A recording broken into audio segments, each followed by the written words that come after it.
खुलुमबाय गोजोन फुंबिलि बयनिसिमबो नोंथांमोनखौ आंनि चेनेलाव गासैखौबो बरायनाय बावहरग्रोनाय थाबाय आसा खालामो नोंथांमोना खौरांखौ नायनानै मोजां मोनगोन। आसाम आयेन आफादनि रां बावजा जथुमाव 2026-27 मायथाइनि बाजेटखौ गथायबाय रांखान्थि मन्थ्रि जयन्त मल्ल बरुवाया। बे बाजेट गथायनायाव बिटिसिनि थाखाय गासै 4028 कौटि बाजेटखौ दैखांनाय जादों। नाथाय बिटिसिनि थाखाय बे बाजेट दैखांनाया गोजोनथाव नङा होननानै फोरमायदों हाग्रामा महिलारि बिथाङा। मख'नो गोनांदि आसाम सोरखाराबो मिरु सोरखारनिफ्राय जाबादि बाजेट नागिरदोंमोन बेबादि मोननो हायाखै, बेखायनो बिटिसि सोरखारनि बाजेटआबो थोजासे बादि जायाखै। अब्लाबो जों बोसोरसेखौ खम बाजेटजोंनो सालायनांगोन आरो बिटिसिनि थाखाय खामानि मावनो नाजागोन होननानैबो बुंथिदों हाग्रामा महिलारि बिथाङा। फरायसाफोरनि थाखाय मोनसे गाज्रि खौरां।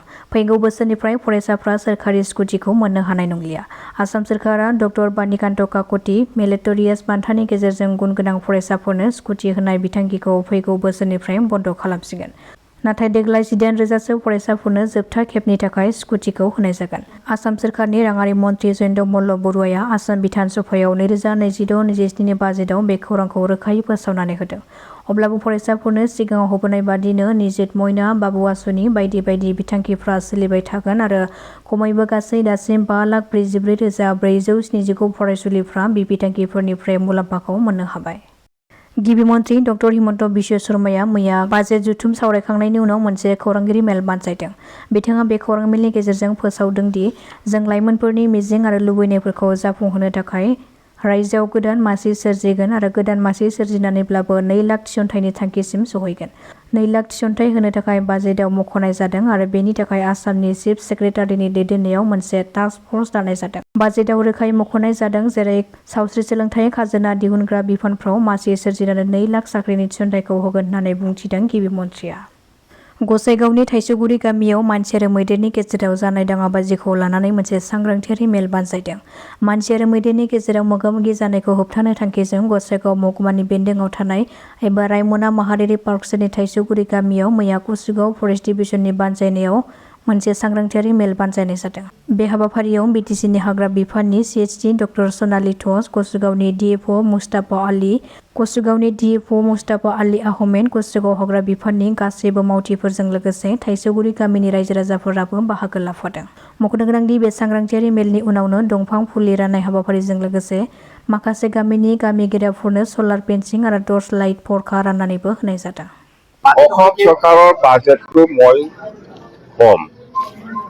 আমি যিমান দূৰ জানো অসম চৰকাৰৰ যেনেকৈ বিচাৰিছে দিল্লীৰ পৰা এই হিচাপত পইচা পাবলৈ সক্ষম হোৱা নাই, বহুত কম পাইছে বুলি আমি জানো। যেনিবা যোৱা বছৰত 100 টকা পাইছিল অসম চৰকাৰে দিল্লীৰ পৰা, তো 100 টকাতকৈ কমত আহিছে, 80 টকা মাত্ৰ পাইছে ইহঁতে, বহুত কম। তো এই হিচাপত আপুনি বিটিচিটো কম পাব। যোৱা বছৰ বিটিচি 100 টকা পাইছিল, হয়তো 100 টকা নাপাবও পাৰে এইবাৰ, কিন্তু বঢ়াবহে লাগিছিল 110 বা 120 হ'ব লাগিছিল। কিন্তু মই যিমান দূৰ জানো গভৰ্ণমেণ্ট অফ ইণ্ডিয়াৰ পৰা অসম চৰকাৰে যেনেকৈ পাইছে প্ৰপৰ্চনেট পাব লাগে, এই হিচাপত পোৱা নাই, কম পাব, কম পাইছে বুলি জানো। বিটিচিও মই আশা কৰা নাই ভাল বাজেট হ'ব বুলি। যেন হওক আমি কম হলেও সেইটোতে আমি এই বছৰটো চলাব লাগিব।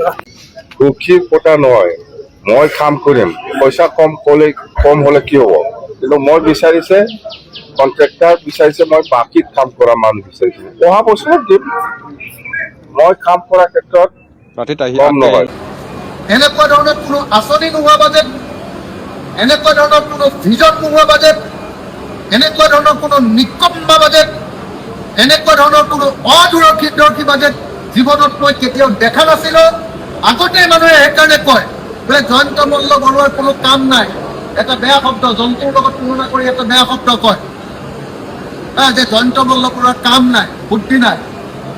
এই বাজেটখনে প্ৰমাণ কৰিছে যে বিত্তমন্ত্ৰী হিচাপে জয়ন্ত মল্ল বৰুৱাই সামান্যতম প্ৰতিভা, সামান্যতম বুদ্ধি, সামান্যতম বিবেচনা শক্তি ইয়াত প্ৰয়োগ কৰিব পৰা নাই। এইখন এখন গতানুগতিক, অদৰকাৰী আৰু কোনো উল্লেখযোগ্য আঁচনি নথকা আৰু কেৱল ধাৰ ল'ম বুলি কোৱা এখন বাজেটৰ বাহিৰে আন একো নহয়।